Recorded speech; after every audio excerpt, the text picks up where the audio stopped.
안녕하세요. 캐나다 유학 전문가 유학들이 박원장입니다.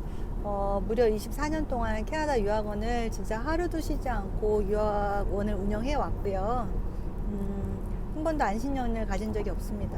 진짜 열심히 일해 왔고 내년이 25년 차입니다. 그래서 많은 학생분들을 다양한 지역에 다양한 학과로 소개하고 있고요. 캐나다 유학원 업계에서는 유학트리 박원장이라 그러면 많이 알고 계세요. 이렇게 실무를 오래 한 유학원 원장이 많지 않거든요. 얼마 전부터는 제가 이제 소망하는 게 있어서 한 3년 후에는 이제 제가 보내신 분들의 경험담을 모아서 제가 1년에 꽤 많은 분들을 유학을 보내거든요, 캐나다로. 그분들의 사례를 모아서 책을 쓰고 싶다라는 생각이 든 거예요. 소망이 생겨서 요즘에는 시간 될 때마다 현지에 있는 학생분들하고 더 많이 소통하고 얘기를 하면서 정보도 많이 공유하고 제가 배우고 있어요. 오늘은 RN인 학생인데 제가 밴쿠버에 보낸 학생이 있어요. 간호사 코업과정으로. 그분의 경험담을 가지고 제가 한번 사례를 소개해 볼까 해요. 여러분들 다른 사람들은 어떻게 유학을 준비하나 이런 생각들을 많이 하시잖아요.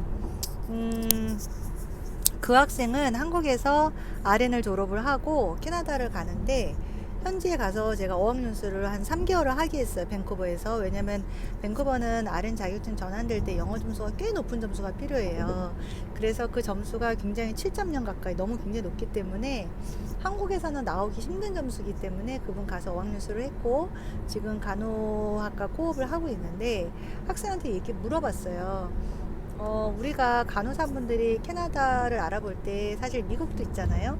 미국은 간호사분들이 대부분 가는 그 방법이 보통은 이제 브로커라고 하잖아요. 취업 에이전시를 통해서 비용을 보통 지불을 해요. 제가 듣기로는 거의 한 2천만 원 가까이라고 들었어요. 근데 그 돈을 지불을 하면 한국에서 인터뷰도 연습시켜주고 인터뷰를 알선을 해서 인터뷰를 통과를 하면 한국에서 취업비자를 받고 취업서를 알선을 받아서 미국을 나가는 거예요. 그래서 연봉을 어느 정도 보장을 받고 가기 때문에 그 방법을 많이 하시는데 캐나다는 그렇게 비교를 했을 때 취업 에이전시가 없거든요. 왜냐면 캐나다 병원은 대부분 병원이 국립이고 나라에서 운영을 하는 거고 이렇게 브로커가 통해서 들어가는 구조가 아니에요. 취업비자가. 그렇기 때문에 캐나다는 보통은 공부를 하고 간호준석사를 하거나 간호조무사를 하거나 이렇게 해서 또 졸업하고 나오는 취업비자를 통해서 오픈 취업비자를 통해서 또는 35세 미만의 학생들은 워홀비자를 통해서 저희가 취업자를 가지시라고 조언을 해드리거든요. 그래서 제가 그 학생들 물어봤어요. 오늘 통화를 한 40분 했거든요. 정말 생산해서 그러면 왜 본인은 미국도 있었는데 이렇게 영어도 잘하는데 내가 원장선생님 궁금해서 그런데 왜 미국에 있는 간호학과를 안 가고 간호사 안 하고 취업해서 편하게 갈 수 있는데 왜 캐나다를 선택했어요? 라고 물어봤어요. 그랬는데 정말 현명한 답을 주더라고요. 원장선생님 저는요 만약에 제가 영어가 매우 유창하지 않은데 미국에 가서 내가 이렇게 취업비자를 가서 일을 하다가 만약에 의료사고라도 나면 내 인생에 문제가 생기고 내가 그거를 디펜스 할 수 있는 방어할 수 있는 영어가 그만큼 되지 않았을 때 만약에 거기서 내 라이센스를 다 전환한 거를 반환해야 되고 내 인생의 어떤 송두리째 흔들릴 수 있는데 좀 더 안정적인 방법을 위해서는 캐나다에 가서 영어를 하고 자격증을 전환하는 방법이 좋다고 생각을 했고 내 워킹 비자를 4년을 이용을 해서 내가 오픈 취업 비자를 가지고 일을 구하는 게 맞다고 생각을 했어요 라고 얘기를 하더라고요. 저하고 상담을 하면서. 그래서 와 진짜 너 똑똑하다 이렇게 얘기했거든요. 우리가 사실 눈앞에 어떤 결과만을 보고서는 정말 일해야지 돈 벌어야지 이렇게 생각해서 뭔가 이렇게 선택을 할 때가 많잖아요. 근데 사실 저는 그런 성향의 사람은 저는 아니거든요. 제가 만약에 눈앞의 것만 생각을 했다면 뭐 그게 나쁜 건 아니지만 제가 이렇게 도전하는 삶을 살지 않았을 것 같아요. 그래서 힘들지만 저도 대학원까지 힘들지만 10년 만에 논문을 써서 대학원을 마쳤고 결혼해서 아이들을 키우지만 힘들지만 이렇게 도전을 했고 또 이렇게 25년 동안 24년 동안 일을 하게 되는 계기가 된 거잖아요. 간호사분들 같은 경우에 이제 미국 가서 일을 하면서 내가 만약에 의료 사고가 나요. 그럼 문제가 되는 거잖아요. 그만큼 영어가 되지 않으니까. 그런데 캐나다는 영어를 해야 되고 자격증을 전하는데 영어 점수가 필요하고 그리고 오픈 취업 비자가 나오는 이 전환 자체가 힘든 과정인 것처럼 보이지만 내가 이걸 통해서 내가 얻는 게 많은 거죠. 이 학생은 본인이 원장님 저는 영주권 하는데 저는 영주권 자체만에 포커스 두고 싶지 않고 저는 제 인생을 캐나다에서 종합병원에서 일해보고 싶었어요 라고 해서 본인의 어떤 계획을 저한테 그림을 그려주는데 되게 멋있다는 생각을 했어요. 힘든 길이잖아요. 종합병원을 간다는 거의 그 목표 자체가. 근데 그렇게 하나하나 해볼 수 있으면 우리가 그 길을 가볼 수가 있거든요. 그래서 여러분도 뭔가 꿈을 포기하지 않았으면 좋겠고 도전을 했으면 좋겠어요. 유학생 전에 통한 한 어머님은 이제 출국일이 얼마 안 남았는데 걱정하시는 게 느껴지는 사실 모든 사람이 불안해요. 나가기 전에 내가 이 길이 맞나? 정말 내가 아이들을 데리고 가는 게 맞을까? 한국이 편한데 내가 캐나다를 왜 가는 거지? 이런 여러 가지 많은 걱정이 사실 몰려오거든요. 그래서 제가 통화를 해서 그분도 한 3-40분 통화를 했어요. 원래 가기 전에 다 힘들다. 그런데 또 다시 정신을 차리고 생각해보면 그래 내가 아이들을 위해서 한번 내가 힘을 내보자. 원래 목적이 또 생각이 나거든요. 그래서 내가 원래 유학을 가려던 목적이 이거였었는데 내가 한번 힘을 내보자. 이런 마인드로 해서 다시 도전을 하게 되는 거거든요. 우리가 힘든 한국에서 편한 삶을 포기하고 캐나다를 가게 되지만 캐나다를 가서는 내가 그 기간을 통해서 성장하게 되는 거고 기회를 잡게 되는 거예요.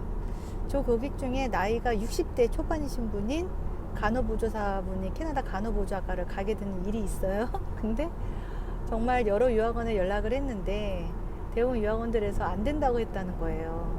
저는 당연히 사례들도 있고 하니까 나이가 61세시더라도 한국에서 간호보조사로 좋은 병원에서 일하고 있고 우리가 다 아는 종합병원에서 대학병원에서 일하고 계시고 또 은퇴하고 가는 캐나다에 가서 왜 간호보조사로 일을 못 하시겠어요? 당연히 하실 수 있죠. 이렇게 격려해 드렸거든요. 근데 이분이 입학서가 나오니까 또 두려움이 나가는 걱정이. 누구나 다 그렇잖아요. 내가 과연 이 나이에 가서 할 수 있을까? 과연 내가 할 수 있을까? 이런 의구심이 드는데 그럴 때마다 내가 원래 초반부에 내가 생각했던 마음을 자꾸 붙잡고 내가 할 수 있다라는 마음으로 도전을 하면 즐거운 경험이 오는 것 같아요. 그 어머님 저하고 통화할 때 뭐라고 그러셨냐면 원장쌤이 그렇게 얘기했다는 거예요. 뭐 1년 살아보고 아니면 그냥 한국 오셔도 돼요. 1년 경험도 하나의 좋은 경험이잖아요. 그게 자기한테 되게 크게 위로가 됐다는 거예요. 여러분 1년, 2년, 3년 계획하고 갔지만 내가 그걸 꼭 3년을 살고 와야 되는 거 아니거든요. 저희 대부분의 고객들은 학비를 다 내지 않고 1년 내거나 아니면 반학기 내잖아요. 1년 살아보고 아이들이 힘들어 하거나 내가 어떤 이유로 마음이 힘들면 1년 살아보고 와도 되는 거예요. 근데 가지도 않으면 이 기회가 생기지 않잖아요. 제가 사실 지금 그 전주에 내려가거든요. 아이가 고3인데 이제 졸업합니다. 이제 내년 이제 11월 14일 수능이잖아요. 수능 보고 나면은 이제 서울 올라올 거고 이 3년이라는 기간이 저는 심적으로 저도 힘들었어요. 왜냐면 전주를 계속 자주 내려가서 봐야 되고 아이한테 응원을 해줘야 되고 엄마랑 살았으면 얼마나 편했을까 이런 생각이 있는데 힘든 길을 저도 선택을 했거든요. 아이가 그 힘든 길을 통해서 성장하길 바랬고 그런 마음으로 사실은 응원을 했었어요. 근데 우리가 사실은 도전하는 게 쉽지만은 않잖아요. 도전하는 과정에서 고꾸라지기도 하고 힘들고 또 그 시간을 또 이겨내야 되고 그래서 저는 3년 동안 사실 저도 아이고 아이가 힘든데 그냥 우리 전학 와서 그냥 집에서 편하게 고등학교 다니자 이런 생각도 많이 했지만 원래 목적 이 아이를 상상고를 보냈을 때의 원래 목적이 그래 좋은 친구들하고 사귀면서 여기서 꿈을 찾자 이런 마음으로 전북형 자사고를 보냈거든요. 붙고 나니까 그 다음에 또 힘든 마음이 생기는 거예요. 아이들이 다 너무 잘해요. 상상고 애들 이렇게 잘하는지 몰랐거든요. 너무 잘하고 그 속에서 워킹맘 엄마가 떨어져서 이 아이를 내가 챙길 수 없다라는 힘든 마음이 있었지만 이 3년 동안 아이 덕분에 때문이 아니라 덕분에라고 누가 쓰라고 책에서 얘기하더라고요. 아이 덕분에 상상고에 전주에 맛집에 자주 올 수 있었고 이 힘든 일을 하면서 주말에 또 한 달에 한 번 정도는 아이 보러 올 수 있었음에도 감사하고 아이가 또 전주에 있으면서 힘들었지만 그 속에서 꿈을 또 자기가 어떤 비전을 목표를 얘기를 하더라고요. 졸업할 때가 되니까 꿈을 또 내가 또 응원을 해줘야 되는 상황이고 올해 끝나지 않고 내년에 또 도전하게 될 수도 있지만 그 꿈을 또 응원해줘야 되는 상황이 되는 거거든요. 그래서 우리가 꿈이 없으면 사실 도전을 할 수가 없고 도전을 할 게 없으면 그냥 머물러 있는 거다. 그래서 여러분 캐나다에 도전하고 싶으신 분들, 유학의 꿈을 가지고 싶으신 분들 저희 유학팀에 연락 주시면 같이 그 꿈을 응원하고 같이 도전하고 했으면 좋겠습니다.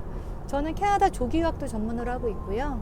캐나다 대학 또 졸업해서 취업하는 거, 또 현지 상황에서 내가 뭔가 도전이 필요하신 분들 연락 주시면 그 상황에 맞게 제가 유학 상담 해드리고 있습니다.